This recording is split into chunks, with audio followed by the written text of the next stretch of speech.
Hi, my name's Steve Bradbury, and along with Adam Janke and John Tyndall, we're looking forward to sharing some ideas and some recent research that takes a look at approaches for both saving money and conserving monarch butterflies, and how to stack these environmental benefits as we proceed with our conservation efforts in non-croplands across Iowa. What we're going to share with you today are an overview of monarch butterfly biology and the current status of the North American monarch populations and how their decline over the last decade or so has led to engagement of the Endangered Species Act in terms of approaches to try to help conserve the species.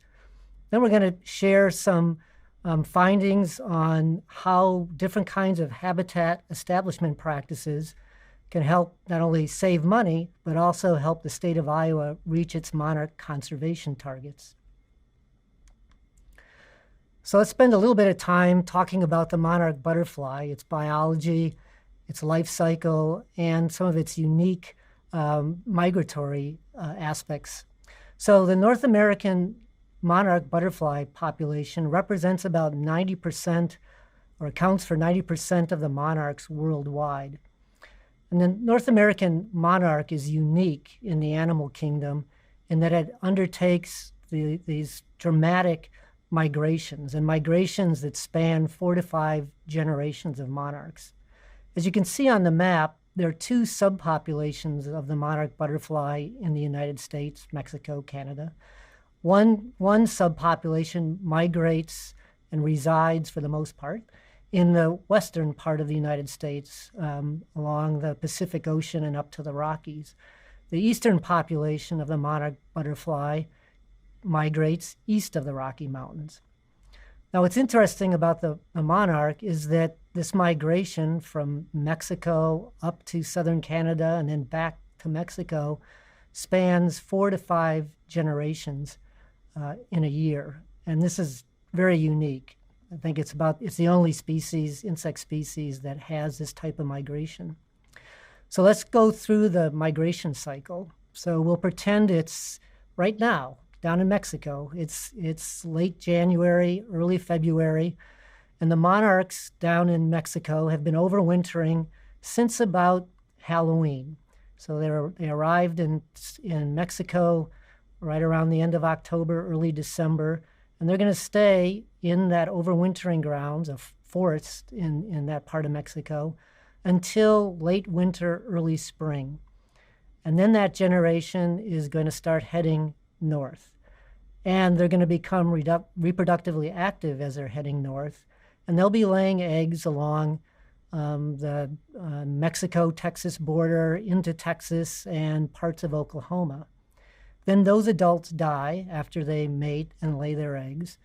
And then their eggs hatch, and then the next set of adults will migrate up to the north central states, our neck of the woods in the United States, as well as over to the northeastern part of the United States and up to southern Canada.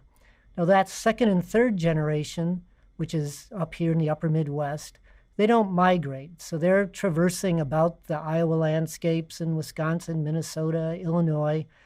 They're reproductively active, they're laying eggs, and eventually those adults die. Their offspring then go through another cycle. And then when we're at the fourth generation, which is going to be the adults emerging in the late summer, early fall, then they migrate back down to Mexico.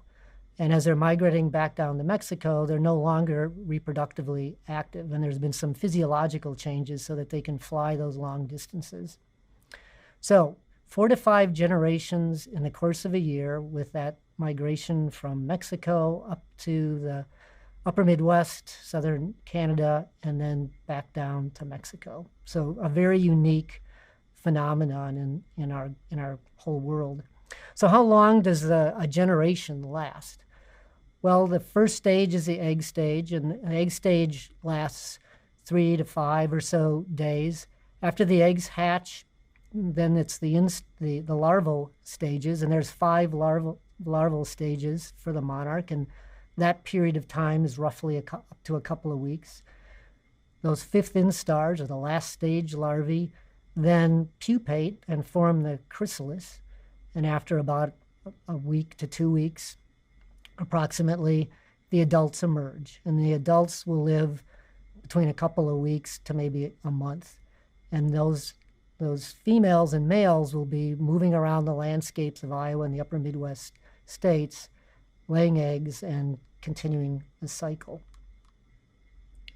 So that population that overwinters in Mexico, there's been a lot of research to try to figure out where those monarchs were born, the monarchs that make it all the way to Mexico. And by doing stable isotope analyses, it appears that about 50% of the overwintering monarchs were born, their eggs and how they started their life, was in Iowa and the neighboring north central states.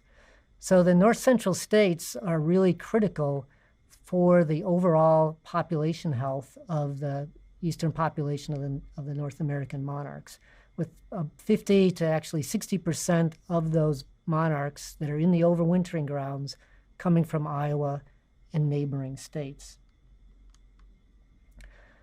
So in that breeding ground in the upper Midwest, including Iowa, which is sort of in the bullseye of the conservation area, milkweed is really important. Milkweed is the obligate host of the monarchs. So the female monarch only lays eggs on milkweed plants, and larvae only consume milkweed leaves. So having milkweed in the landscape is critical to ensuring good population growth of the monarchs. If there's no milkweed, there won't be any monarchs.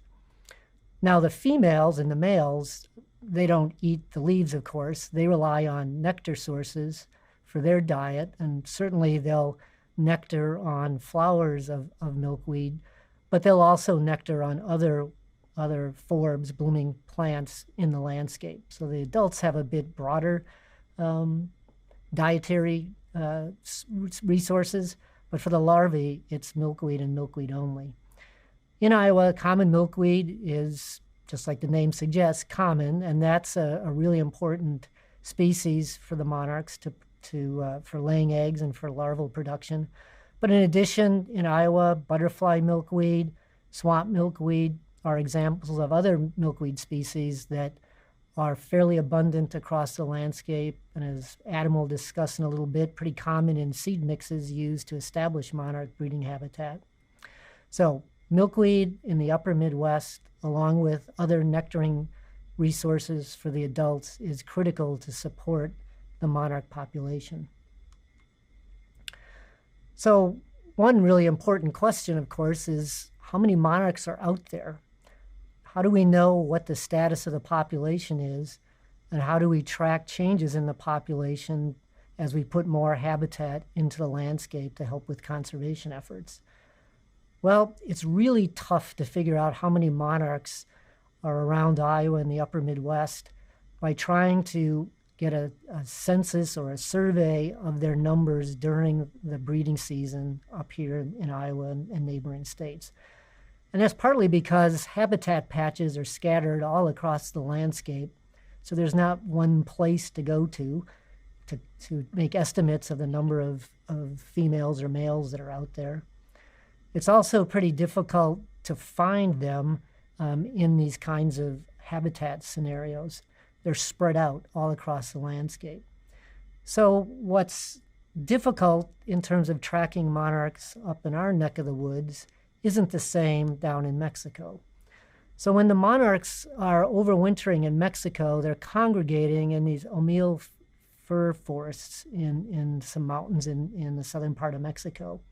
And so they clump up in those trees. And in that one shot, you can see those trees and the brown tinge that's on some of those trees. Those aren't trees that are dying. Those are trees that are full of monarchs.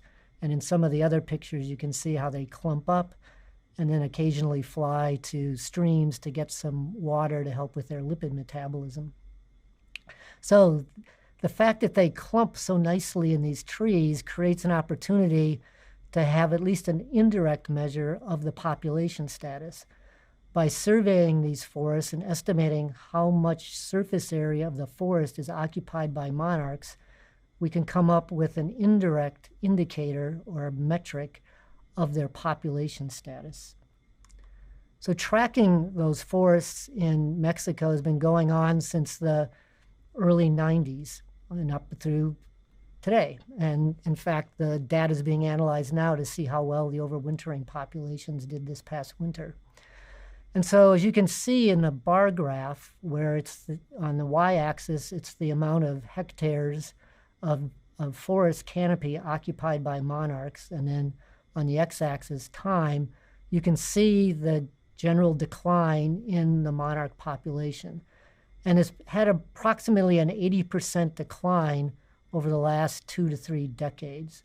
And so this serious drop in the population has sparked the conservation efforts that have been going on across the United States over the last 5 to 6 years. And you can see in 2012, 2013, a precipitous drop in the number of overwintering monarchs. And in fact, in those years, the numbers were so low that if there had been a severe ice storm in Mexico, it may have resulted in the loss of the migratory behavior, just because there wouldn't be enough monarchs to even make it up in the migration. So of course, as you can imagine, there's been a lot of research going on to try to understand the causes for that decline. Certainly extreme weather events play a role in the patterns that you see. And you can see in the bar graph, there are periods when the population is fairly high, and then there's a significant drop, and then a recovery. And many times those dips are associated with extreme weather, either a harsh winter in Mexico, an ice storm in Mexico, or droughts in Texas, or too much heat up here in the upper Midwest.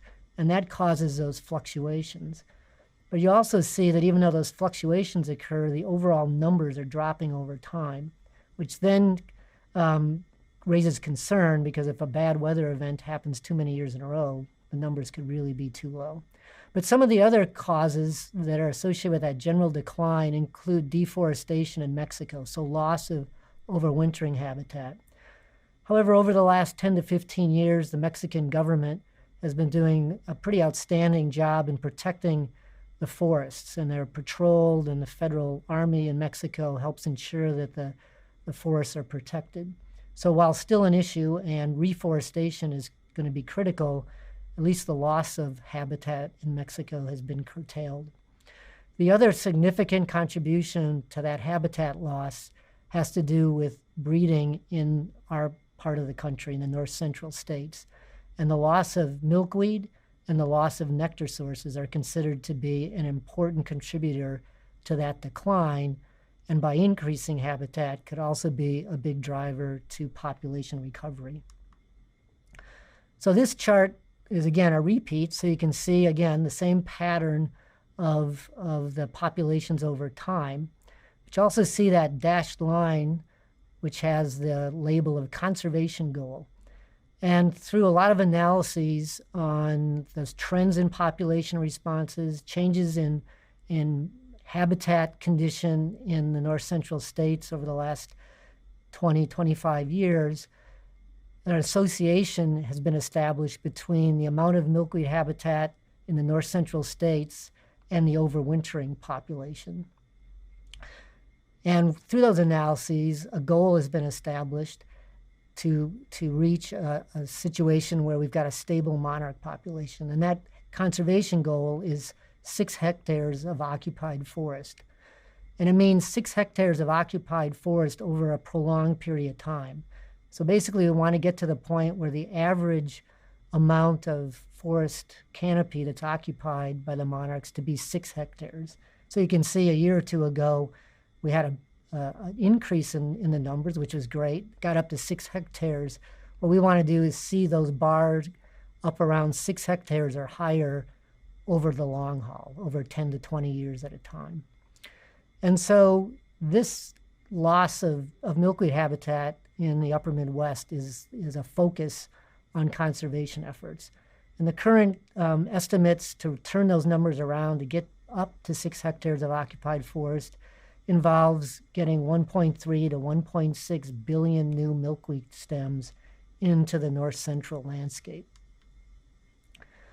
Now, all the work that we need to do in the upper Midwest isn't alone going to turn the numbers around.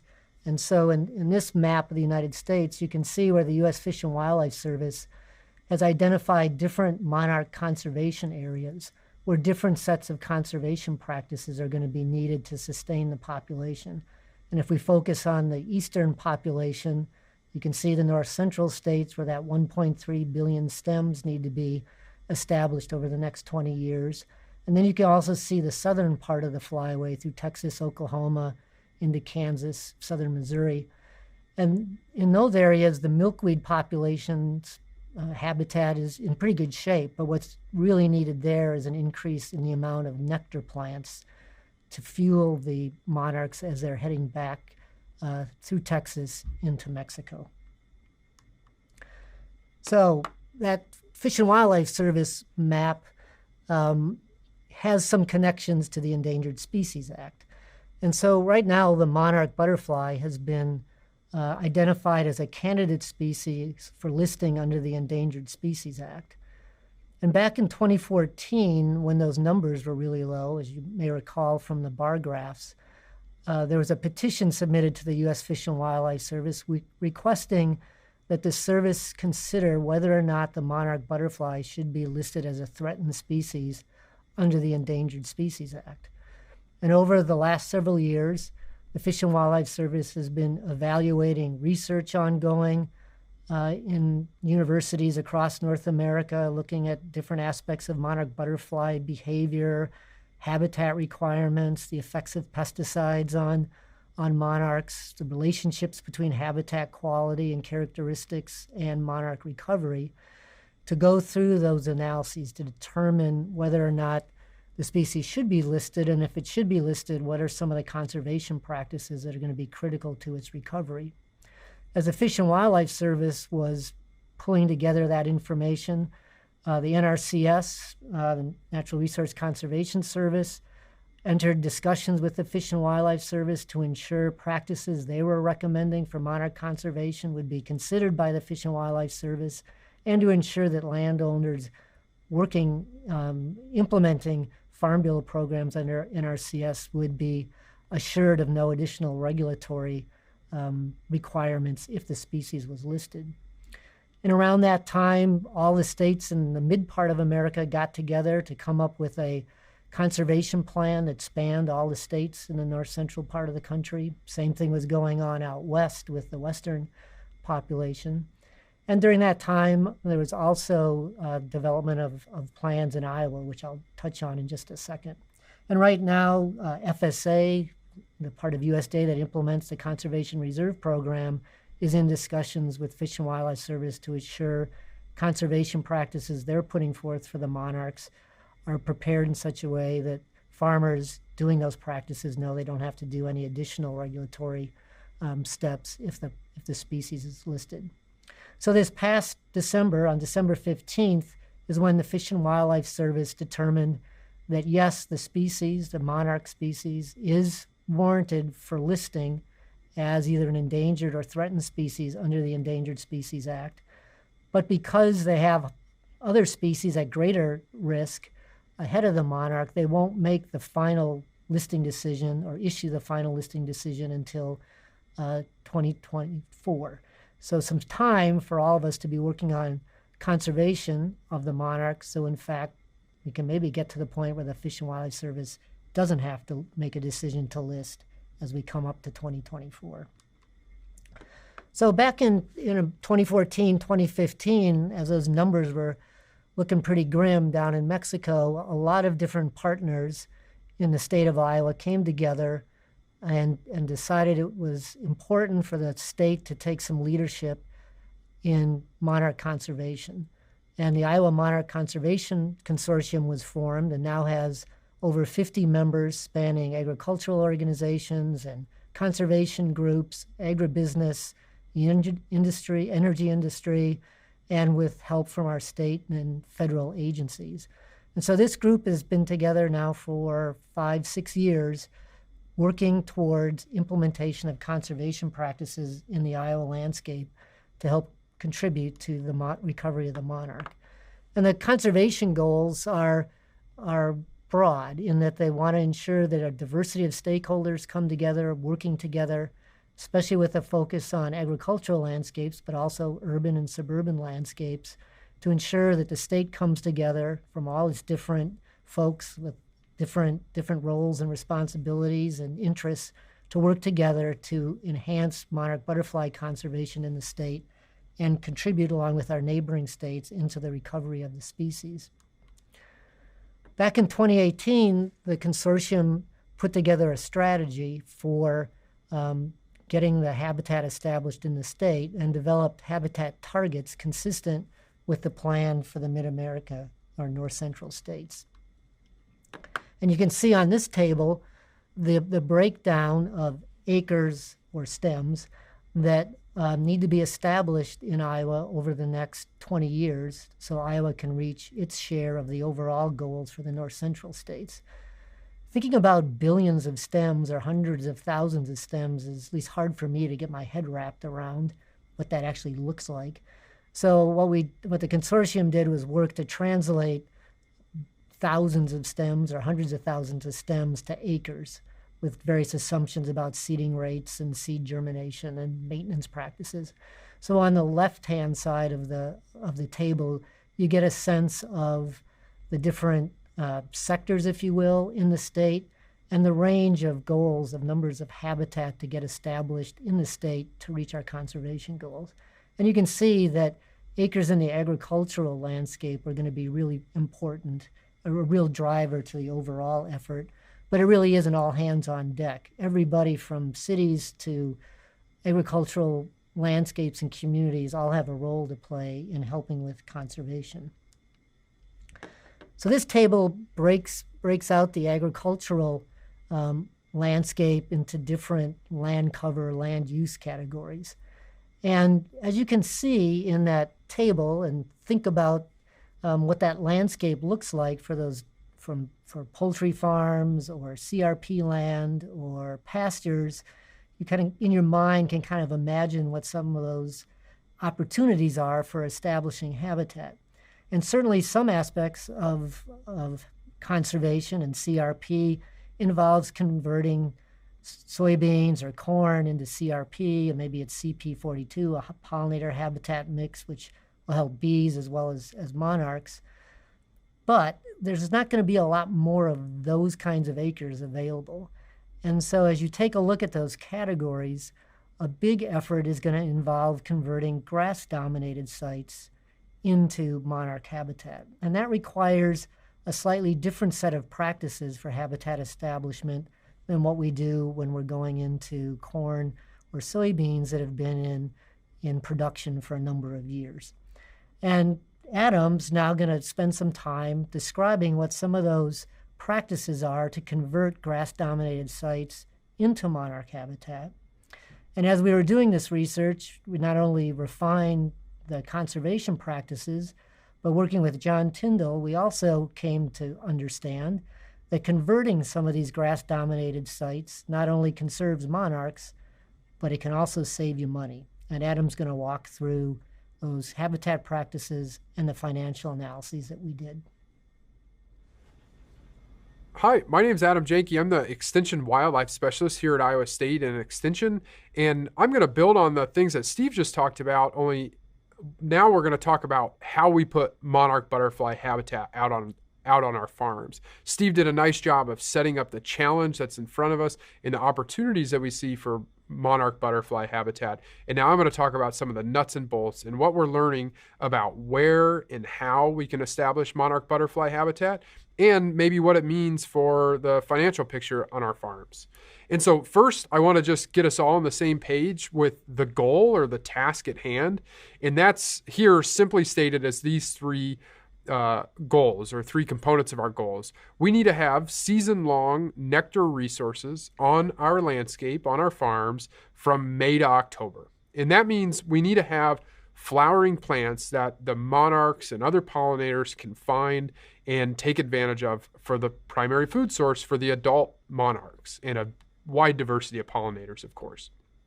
Then, as Steve introduced, the life cycle of the monarch is tied closely to milkweeds. And so on all of our farms, we also need to have an abundance of milkweeds. The milkweeds, of course, are the nursery plants where adult monarchs lay their eggs and then the young transition through those various caterpillar instar stages before emerging as an adult that feeds on nectar. So we need both floral resources or nectar resources and milkweeds, and we need them on every single farm in Iowa. And that's how we're going to restore the monarch butterfly population. And of course, have beautiful, aesthetically beautiful landscapes like the one pictured here from a Boone County farm. So one thing I wanted to point out is one resource available from the Extension store is a Monarch Seed mix. There's lots of resources out there for creating a seed mix or purchasing a seed mix commercially. But one thing I wanted to point out is illustrated nicely on this PDF here is how there are blooms shown in the colors of the flowers here in this table available throughout the growing season or throughout the breeding season of the monarch butterfly in Iowa. And that's really important that we think about more than just milkweeds, and we have to remember that flowering plants are really important, and finding ways to put those flowering plants back into our working landscapes is the focus of a lot of our education and research work here at Iowa State. So, where are we going to put pollinator habitat back on our farms? Steve introduced that table with a lot of opportunity areas, and he mentioned that we see a lot of potential of diversifying, providing more flowering plants in areas that are currently grass dominated. That's depicted here with 3 of these frames. And then another important opportunity area is areas within our row crop production systems that are today perhaps unprofitable. So here I could plug, there's a couple other talks in the CropTV series that I've been involved with. One called Redefining the Field Edge, where we talk specifically about taking marginal areas in crop fields, unprofitable areas in crop fields out of production and putting them into native perennial vegetation, and also a general talk on wildlife habitat. And you can find both of those in the archives and learn more details about row crop areas. What we're going to talk about for the rest of today's presentation is focusing mostly on these grass-dominated sites. 3 different types of grass-dominated sites in Iowa. One is what we call native warm season grasses. So these are native grass species, bunch grass species that are often planted, for example, through the Conservation Reserve Program. And sometimes when those sites go unmanaged for a long time, or depending on their initial planting conditions, they can get dominated by homogeneous stands of just a few species of grass and not have very many flowering plants or milkweeds in them. Non-native cool season grasses are really common on roadsides, in pastures or abandoned pastures, and in some CRP fields as well. These are things like smooth brome, reed canary grass, Kentucky bluegrass, and like the warm season grass stands, they can become a monoculture or have very few flowering plants in them. And then the other one, the enemy of all wildlife biologists, is the idle area, the mowed areas that we have just no better ideas of what to do with them. And so we just mow them every year. And we see these as a real opportunity for introducing pollinator habitat back into our working landscapes. And I'm going to present an economic analysis that makes a pretty strong case for doing that both financially and aesthetically, and just because it's good for the environment. So it's just kind of the good thing or the right thing to do. So we're going to talk about all those as we go. There's a couple of generalizable rules that we can talk about in any time that we look to establish new pollinator habitat on a site. And these 4 steps are going to be involved. We have to prepare the site, and we have to understand the site conditions. We'll spend some time talking about that. We have to purchase our seed and then put the seed in the ground. We'll talk about that. We have to take care to get those seeds established. These are perennial plants that require time to establish root systems and to advance through their life history. And it's different than what we see in many, particularly agricultural crops. So there's some different approaches, and we're going to talk about that, taking time and monitoring. And then, of course, we have to manage so as to not lose the diversity that we've introduced there. And we'll talk a little bit about those management practices as well. So the first thing is site preparation. And site preparation, as we'll discuss on a few slides, is the most important step, particularly when converting a grass-dominated stand, turf grass, cool season grass, or native warm season grasses, into a more diverse stand that's better for pollinators. It's really important that we take time to get control over the extant vegetation on the site, so that we give our native plants the best chance to be successfully established. And so some things that we want to do in site preparation for a pollinator planting. We want to minimize soil disturbances to the site, but we want to try to open up bare ground or bare soil on the site so that we can ensure good seed to soil contact when we go back to plant it. That can be through things like baling, mowing and baling in the growing season before the planting, or it could even be a really light disking or preparation with something like a cultipacker to try to find areas where there's bare soil, but not totally disc up the site. We also importantly need to eradicate the existing vegetation, and that is especially true for those monocultures of grasses in those grass-dominated sites. And we normally want to do that with herbicide applications. And what we say is multiple herbicide applications in the year before the planting to try to get control over and kill out the grasses or the weed pressure that's at the site.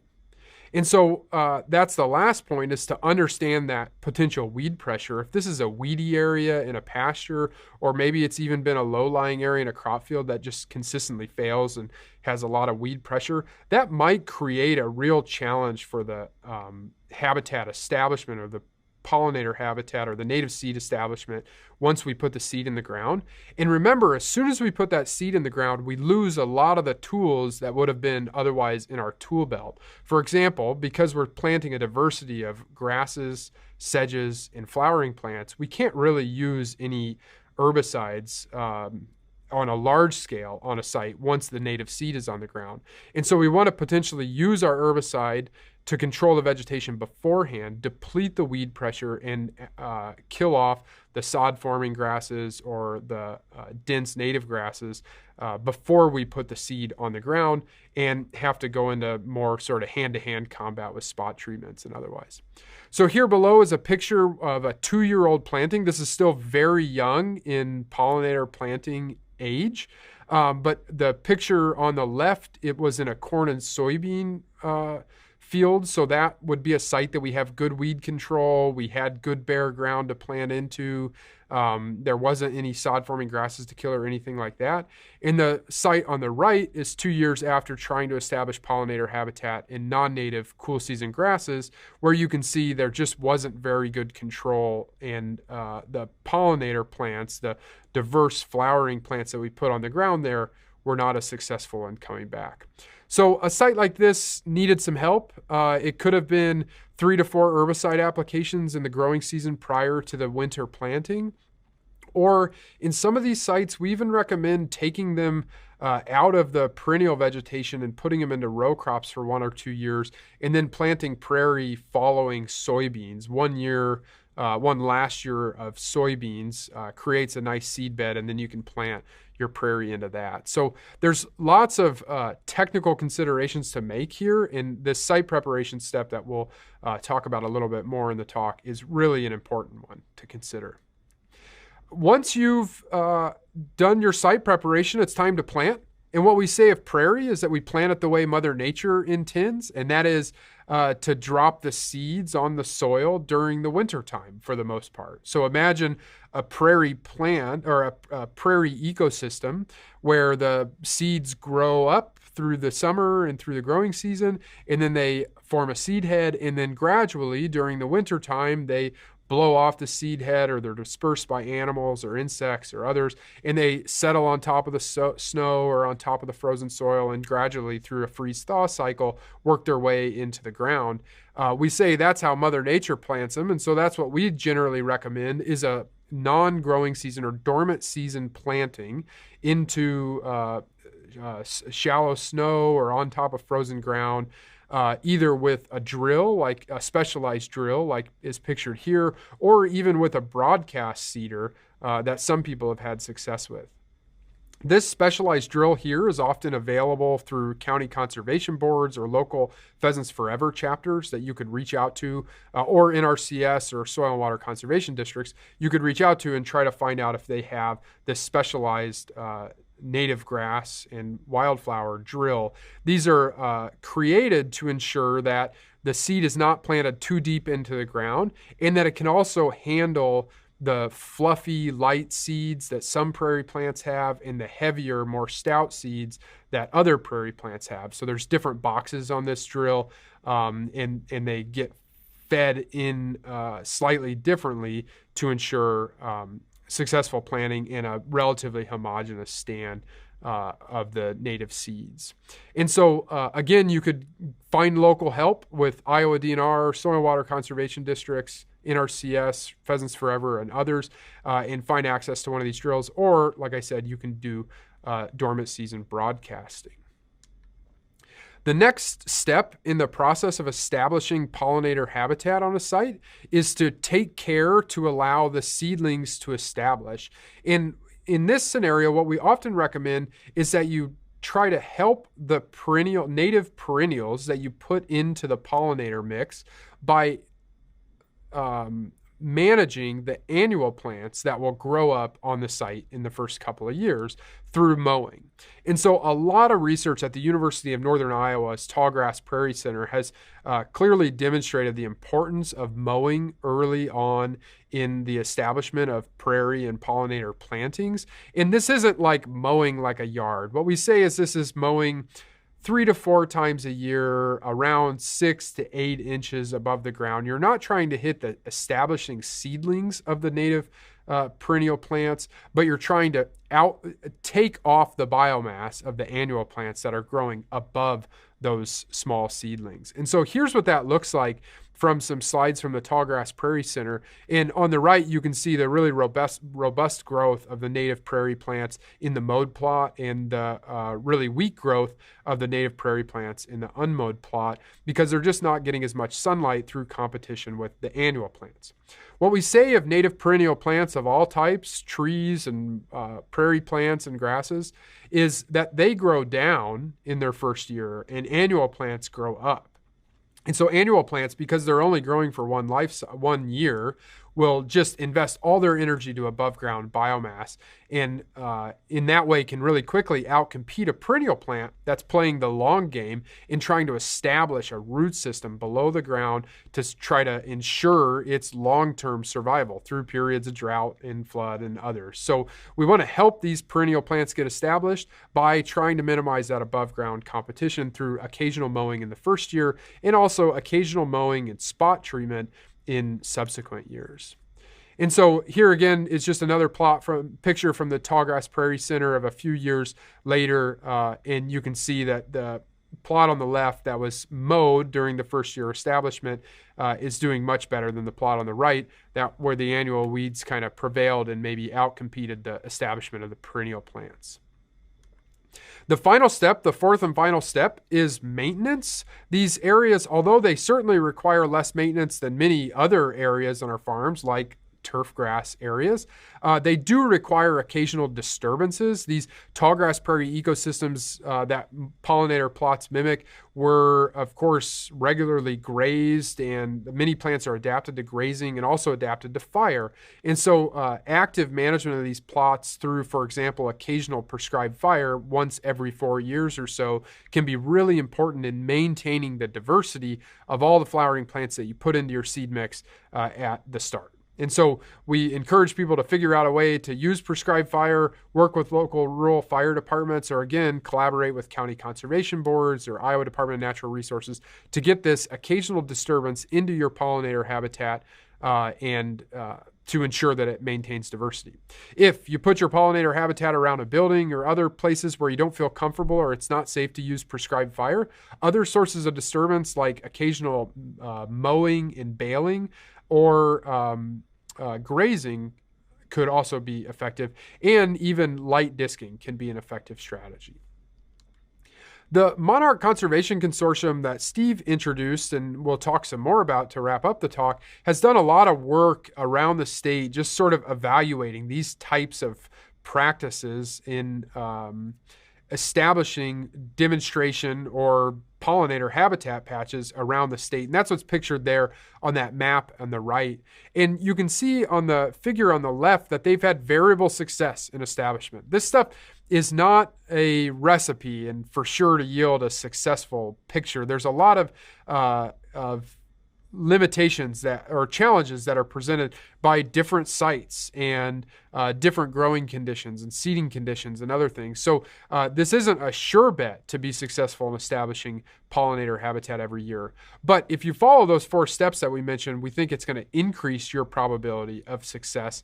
And the experience of the Monarch Conservation Consortium team here at Iowa State has been that the sites that are most inclined to fail and that they just don't have a diversity of native flowering plants after a few years of monitoring are mostly related to unsuccessful early site preparation, like those really important steps of creating bare ground for seed to soil contact, controlling weed pressure, and controlling dense stands of the grasses that are already on the site. So we want to just emphasize that one more time and say that learn from these failures and make sure to follow those steps very carefully as you apply this stuff onto your own farm.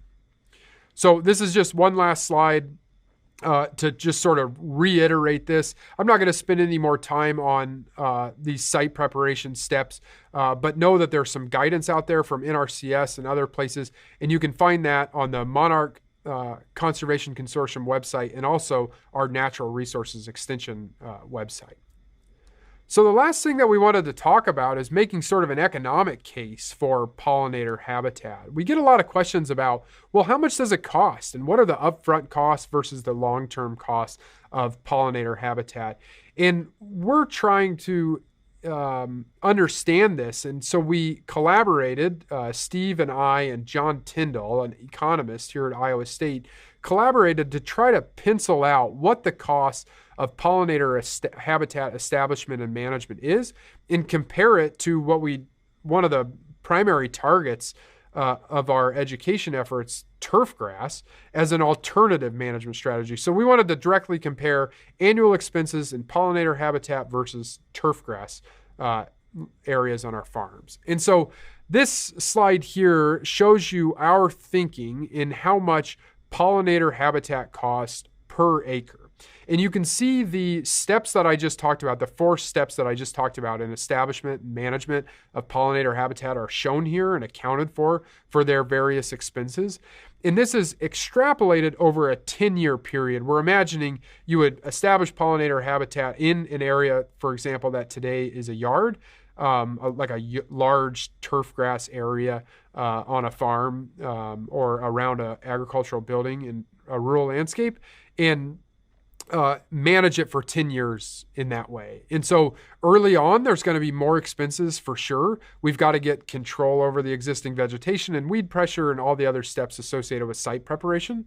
We have to buy the native seed. And if you've ever done this, you'll find it is rather expensive on a per acre basis. It can range from over $100 for a low diversity mix to over $500 for a high diversity mix. We picked something right in the middle at $321 per acre. The planting costs, you could conceivably contract those out, and the estimates are there. Mowing in the first year, burning in subsequent years as a management strategy, and also occasional spot weed treatments to deal with problematic plants like Canada thistle or whatever may occasionally pop up in these plots. So we estimate over a 10-year period, in doing some sort of fancy economics corrections for what economists call net present value, Dr. Tyndall estimated that it would cost $994 in present value to establish 1 acre of pollinator habitat and manage it as such over a 10-year period. And if you average that out over a per acre per year basis, it's $111 per acre per year to establish pollinator habitat, with, again, many of these expenses coming up front with the establishment and purchase of the seed. To contrast that, we did the exact same approach with turf grass, just imagining that the turf grass, like the picture of this rural farmstead here on the right, imagining that it's already established and that what we need to do is just annually mow it, which we estimated occurs around 25 times a year.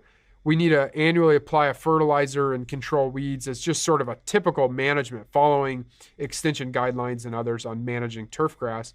And we estimate that over a 10-year period, this would cost just over $6,000 or $678 per acre per year. And so you can see, toggling between these two, that pollinator habitat, although there are a lot of upfront costs associated with purchasing the seed and site preparation and establishment, is appreciably less expensive than managing extant stands of turf grass on farms. And so we hope that people will perhaps consider this as one more compelling reason to diversify our landscapes and our non-farm acres in rural areas to try to help the monarch butterfly, try to help native bees and a whole diversity of other pollinating insects and other species of wildlife that benefit from these environments. And while you're at it, save a few dollars. So there's a couple of neat examples of this going on by the Monarch team and others around the state. Here's an example of a collaboration with a swine production facility in central Iowa, where they had an idle area that they were paying someone to annually mow, probably at $700 an acre a year based on our economic analysis. And they converted it into this pollinator stand on the right, and of course saved money and also helped the monarchs. And there's a really neat video all about that available at the Monarch Conservation Consortium website. So that's all my slides for today. What I'm going to do now is transition back to Steve, and he's going to wrap it up in thinking about how we can put these things together to do right by the monarchs and also put some more pollinator habitat back out on our working landscapes. So thanks. Thanks, Adam. That was a great summary of the habitat establishment practices and the maintenance practices, and the very important point of that pre-planting preparation. Sometimes it may even take an extra year before you plant, but the time and care spent in depleting that weed seed bank and killing the grass can save a lot of time going forward and increase your likelihood of success in establishing your habitat. As Adam mentioned, we did a number of habitat establishment efforts across the state, and the information from these exercises, these efforts, really did highlight the importance of that preparation step. So if we prepare these sites properly, we have a very good chance of having a successful habitat patch established. And as you can see in the sites across the state, we looked at a number of different locations in the state with different kinds of conditions in different settings, and all the results of these sites suggested the importance of site preparation. And so there's opportunities near buildings like swine confinement areas, field borders, and also some opportunities to link this effort up with our nutrient reduction strategy techniques. So establishing habitat on top of saturated buffers or bioreactors or artificial wetlands also provides us an opportunity to get a lot of bang for the buck in terms of environmental benefits, as well as saving a few bucks by converting grass-dominated sites to habitat. So again, just seeing some of the contrasts over a 2 to 3 year effort with that site preparation creates a nice, diverse habitat patch.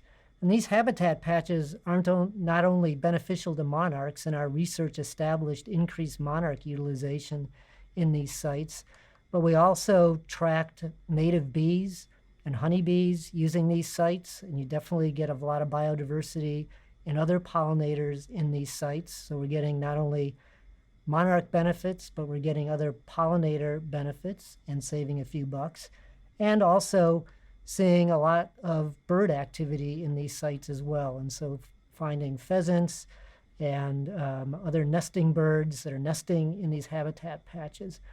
So one of the take-home messages we want to get across is that while establishing this habitat is very important for monarch conservation, and we talked about some of the challenges right now in restoring the monarch population, but implementing these practices is also beneficial more broadly. the biodiversity that's added to the landscape supports other pollinators, other beneficial insects, and birds in the area as well as saving some bucks.